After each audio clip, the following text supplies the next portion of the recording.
Hey everyone, welcome back to Reboot, GameSpot's opinion editorial show. I'm Mike Mahardy. And I'm Jake Dekker. And here we are on the final, second to last episode of Season 2 of Reboot. Jake, do you want to explain what we're going to be doing for our final episode of 2017? Yeah, so next week is a short week. It's Thanksgiving, those of you in the U.S. So we work Monday to Wednesday, and then we have Thursday, Friday off. And unfortunately, that is not enough time to do a full episode of Reboot. So instead, what we were thinking is we were going to kind of go over some of our favorite games. Not necessarily GameSpot's favorite games of the year. Definitely not that. It's just some games that either we think flew under the radar or games that we think deserve a special shout out. And hopefully fans of the show will enjoy that and maybe kind of get a look at some of the games that we enjoyed and maybe games you can pick up over your break to check out. Yeah, because Jake, you and I probably have a few games that GameSpot as a whole won't have in their top 10 or whatever. And again, we're going to do lobby awards on our live show, more like best soundtrack, best writing. And then GameSpot itself will have its Game of the Year awards as normal. But like you said, this will be our personal one. It'll probably be it'll be a good way, almost like a gift guide. Like if you didn't play this small game that might have come out, small like indie game that might have come out in July, you should play this right away. Maybe and then of course everybody who comes to watch it, recommend us. That's our favorite thing when people recommend games. We played a few. It was because of Reboot that I played Heat Signature semi recently. That's like the best gift people can give is a recommendation for a good game that we might have missed. So that'll be a good opportunity for Jake and I to kind of pimp ones that we think might have gotten overlooked or need more, get more respect as you're heading into the holiday season to buy games or taking time with family and friends to play games while you hopefully have time off, whether you're in the U.S. or outside of it. Because this is pretty much our last actual episode of Season 2 of Reboot. It was 2 episodes longer than Season 1. Yep, we're not done yet. As we get into the holiday season, things get super busy, so we'll probably pick it up again in January. Yeah, but last week, on our last big episode of the year and the second season of Reboot, was about Call of Duty World War II, its campaign specifically. Again, I want to start off by saying this because most of the comments were saying, you gave the game a 9. I didn't give the game a 9. Me and Miguel Concepcion, who reviewed it for GameSpot, are different people. Lo and behold, we have very different tastes. We have very different opinions. And a lot of people were saying, well, Miguel's review represents GameSpot. No, it doesn't. It's a review. It's a subjective thing from one person. Anybody who says, when you go into review, you kind of have to come from an objective mindset, like not have anything inherently against the series or the developer or the people who made it. I agree with that. There shouldn't be any conflicts of interest. But as soon as you start playing the game and have an opinion, it's subjective. It's an opinion. It's me and you probably, despite the fact that we both kind of think World War II's campaign was lackluster, maybe you liked it a little more, maybe you liked certain parts, maybe someone liked that train crash that you and I hated, but yes, we're representing GameSpot in terms of behavior and our decorum and in our tone, but when we actually go to have an opinion, GameSpot's not this autocratic thing that says, Miguel thinks this, so everybody has to agree with him, or Mike said this on Reboot, so Miguel, your review has to reflect that, and we have to average out everybody's opinion. That's not how it works. It's just you pick the best person for the review. In this case, Miguel Concepcion knows Call of Duty really well. He had a very well-written review. You should go read that. If you want a different opinion of the whole game, I just didn't like the campaign. The fact that I still have to explain that to people who are actually not just trolling and thinking that it's smart to say, oh, well, they're representing GameSpot. Again, in behavior and decorum and tone, we are, especially in the public and on camera. But no, with our opinions, we're not. GameSpot doesn't have an opinion. GameSpot's individual editors and producers have their own opinions, which collectively becomes GameSpot's voice. And most people get that. I apologize if this is redundant and it's long-winded, but it gets me pretty heated talking about it. And I'm sure even right now, people are commenting right now, arguing that. And that's fine. You have an opinion that's different than mine. That's half the point. Yeah. I mean, just reading Miguel's review of Call of Duty, sure, I don't agree with a lot of what he says and what he enjoyed, but reading through his review, I can see why he backed gave it a 9. Yeah, he backed up why he thought that game should get a 9. And I stand by his review in that I believe that he felt that game deserved a 9, but when I play it personally, like if I was asked to score Call of Duty, which I never review games, that's not my job, but if that was me, I would probably give it something lower. But if you're joining us, this is one of our Q&A episodes. If you're new to the show, every other week is a Q&A episode. We go back to YouTube comments, Twitter questions, and address them, because that's half the point of Reboot. Jake, I will let you start off with this first YouTube question. The first one is from Blood Angel 13. This person says, here's my question. Why is Call of Duty World War II in the European campaign? Wouldn't it be much more compelling if the same was set in the Pacific? Example, Okinawa was one of the worst battles in the Pacific campaign, or when the British and Iban warriors fought the Japanese Imperial Army in the jungles of Malaysia. I think right off the bat, it's a bit tougher to tell a Pacific a World War II story in the Pacific, because that's less of a battle against good and evil, like Nazis versus allies. Yeah, like, I mean, it's in humanity's history, Nazis are like almost, I mean, not nowadays in America, but most of the time Nazis are considered just plain evil. And it's easy, like you said, it's easy to tell a story in there. Japan did some messed up stuff during World War II. The Rape of China is called the Rape of China for a reason, but there, when you look back and you see like Imperial Japan in the 1940s, it does become a little, their motivations are different than Nazis. I think when we think World War II, we think Nazis. And it does become a little bit, you know, it's also like the fighting itself was very guerrilla warfare on Japan's part, especially the farther in the American, or all the forces like United States Marines, Army garrison, Navy got to across in the island hopping, the more desperate and kind of just like no surrender a lot of Japanese forces became, so it does become more complicated.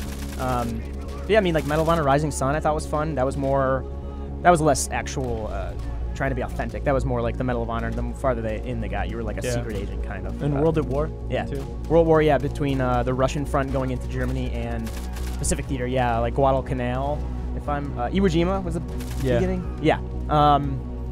But yeah, we can kind of, I think we might get into it soon, but I would have loved to see something different than this Omaha Beach landing that we've seen so many times before, and then this Battle of the Bulge we've seen so many times before. These are all historic, catastrophic events, and maybe there's a new generation of people who have not played Medal of Honor Allied Assault, or Call of Duty, the original, or Call of Duty 2, or Call of Duty 3, or Brothers in Arms, tactical games, or seen Band of Brothers, or seen Saving Private Ryan, or a bunch of World War II movies that someone mentions in the next question. But they made it good looking, but they didn't do anything new. And I think if they made such a big deal about going back to their roots and going back to boots on the ground combat, which they said over and over, like, I think they should have, like, half the point is they didn't earn it. They just told this retreaded cliche World War II story that even if you're new to, like, World War II in games, you've probably been exposed to this stuff before. And it doesn't have to be super, I'm not saying it has to be realistic. It's never going to be a realistic war game. And if there is, like, I don't know if I'm going to want to play it. But it's just a matter of do something new. That's half my argument. I've seen all this before, and the parts that they did try to do something, they just tried to make the set pieces crazy. The bell tower, the train crash, it's like, what, 20 seconds longer maybe? Yeah, something like that. Yeah. I just don't think they did. After playing Infinite Warfare, which isn't a game I didn't particularly love, I enjoyed, but one thing I did really like about that game is how it was all real time. Like, there were no, like, 2 months later, loading screen, here's another set piece. It was complete a mission on the ground, getting your ship, fly up to your frigate or whatever, and then pick another mission, get in your ship, and go back down. Like, I thought that was really cool. It took place in one span of time, one continuous span of time. And I was really hoping, it's like the Birdman of Call of Duty. Yeah, exactly. I was hoping that in Call of Duty World War II, they'd do something like that, but on the like, during World War II. Like, maybe you land on Omaha Beach and it's like one continuous push as you move up, rather than just like take Omaha Beach in 20 minutes and then we get a little cutscene and then a loading screen and then it cuts to the map where it shows the arrows pushing forward, and next thing you know, you're here. Like it feels like a greatest hits of World War II battles, and that was cool for a long time, but now I was hoping they'd do something a little bit more interesting. Maybe like on the Eastern Front, as the Soviets get pushed out of Stalingrad and then try to take it back. Like, I think that would have been a much cooler game, especially if it just stuck there the entire time. Yeah, it would have been a better sense of time and place, I think, if it did something like that. I think Infinite Warfare did that really well. Thank you, Blood Angel 13, for your YouTube question. Here's another one. This is really well written out. I told him we'd be featuring this on the show. Timmy51M. I only used the first paragraph because, again, it's long, but it's worth reading if you get the chance. It's toward the top of the comments as of this recording. But I took the first paragraph, and he said, there are quite a few films that I really enjoy set during World War II. Kelly's Heroes, Where Eagles Dare, Escape to Victory, The Dirty Dozen, The Guns of Navarone. These are not real stories, and if I understand your argument correctly, then none of these have earned the right either because they cannot show you why they couldn't take place in any other place or time. They all could. In a film based on an actual event, Steve McQueen didn't earn the right to go jumping a motorbike over fences in The Great Escape. That never actually happened, but they filmed it anyway, and it's great. So is it also not okay to get a little over the top and imaginative even if you are during World War II? It's hell yeah, it's completely okay to get over the top in an imaginative with World War II. If you do it right, look at Wolfenstein: The New Order. That was set during World War II, an alternate history. You're B.J. Blazkowicz. That's bombastic. That is just like embellished. That's amplified as hell. Saboteur, like this noir resistance spy thriller game, which you should play if you haven't played it.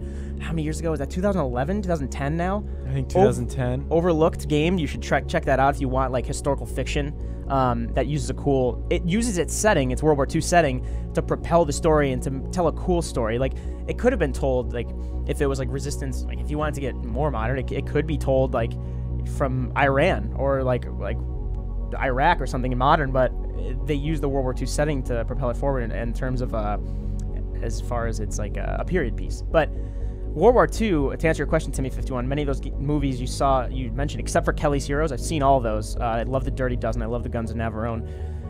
You're right. Some of those stories could be told elsewhere, and The Great Escape could have been told about something else.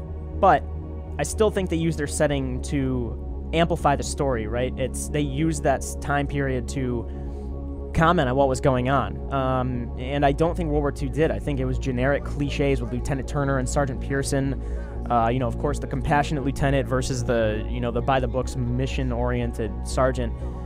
It got annoying, the people we were playing as. And then, of course, Zussman, your main friend. There's such cliches like Texas farm boy and, Jewish New Yorker that we've seen so many times. You're a long way from home, farm boy. Yeah, where I'm from, we had to stand up for ourselves. Like, yeah. That's a good impression. I think it just needed to do something new. Again, this kind of ties back to the last question, but what if you entered Normandy on a glider? Those are the things that they used to transport weapons and supplies, instead of in a parachute or up Point Du Hoc from Call of Duty 2, or on the Omaha, Utah beach landings. Or, I mean, I know there's a generation who hasn't seen those as much as you and I have, and many people watching this. But even if World War II, Call of Duty World War II is your first exposure to a World War II in an interactive medium, you're better off playing Call of Duty 2. You're better off playing Medal of Honor, Allied Assault, if you want to go back even farther. Or just watching those movies. That too. Last one, I'll read this one as well. Humanity, or it's Humanity on Twitter, as a constant friend of Reboot, sends in questions a lot, in our live show, The Lobby, and GameSpot in general. He said, this is a loaded question for Twitter, but how would they earn it? I understand your criticisms from the video, but it sounded like, yes, they depicted a realistic World War II setting, but they didn't make it real enough. To go back to kind of what I was talking about with Saboteur and Wolfenstein, now, it doesn't necessarily have to be real enough, but Sledgehammer has said over and over, Michael Condrey and Glenn Schofield have said they were trying to be authentic, boots on the ground. And you can punch me if you want for saying that. I hate saying that. But they very much just like were trying to go with the campaign itself. They've said zombies are supposed to be over the top, multiplayer is supposed to be fun and representative of who you want to be. Like, there's a lot of people of color in multiplayer that you can be because they're not going for historical authenticity.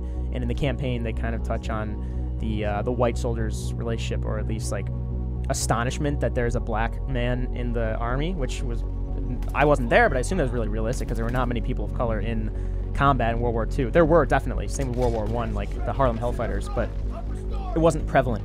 And I thought that almost touched on some cool stuff to talk about, but they didn't.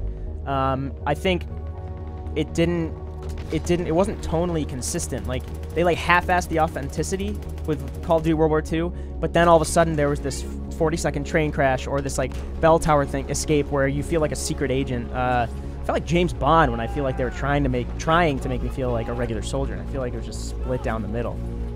Yeah, you mentioned it before, but you can't do authenticity 50%. Like, you either are authentic or you're not authentic. Yeah. And this tried to do authenticity 50%, but then when I play it, like, sure, you don't have regenerating health. You've got Zussman or whoever throwing you health packs, but it's like, does this add anything? No, not really. Like, it's just like a little gimmick that they added to change it up. But yeah, I mean, they set expectations for a game that was supposed to be, very historically accurate of the time, and then you play it, and it, like I said, it just feels like a greatest hits of different battles that are just blown out of proportion, and like, yeah, I don't know. I lost interest in that campaign. Yeah, that's pretty much it. If you want to go read more in depth about the whole game, go read Miguel Concepcion's review. It's very good. He liked the game a lot, more than I did. But again, we touched on that at the beginning of the episode. As for that, thanks. I just also want to say thanks so much for everybody who stuck with us through season 1 and 2 of Reboot. If you haven't seen, it's almost been a year. Yeah, Resident Evil 7 finishes what Silent Hill started. Was episode 1. We shot that in the basement of our friend's hotel. If you're wondering where we shot those creepy scenes, and if this doesn't sound familiar, go watch it because I like that episode. It's a good way to kick it off. But thanks so much for everybody who constantly wrote into the show on YouTube or Twitter or GameSpot. Thank you to everybody who is always giving us comments, criticism, and helping us make the show better because we couldn't have done it without you. And we're going to keep involving you, obviously. And like Jake said, next week, over the U.S. Thanksgiving weekend, it'll be fun. Like, it'll just be pretty much you and me just, it'll vamping be about our same favorite thing games now, of the year. just talking about favorite games of the year. Maybe we'll do like a Let's Play during it. Yeah. Who knows? People have been asking on these Q&A episodes to play the game we talked about. That could be a cool thing. That might be more interesting to watch than us throwing up B-roll, which you've been seeing this episode. But again, everybody, thank you so much for watching. And before we start the next season, we'll do one more episode where we talk about our personal favorite games. We'll see you then. Thank you.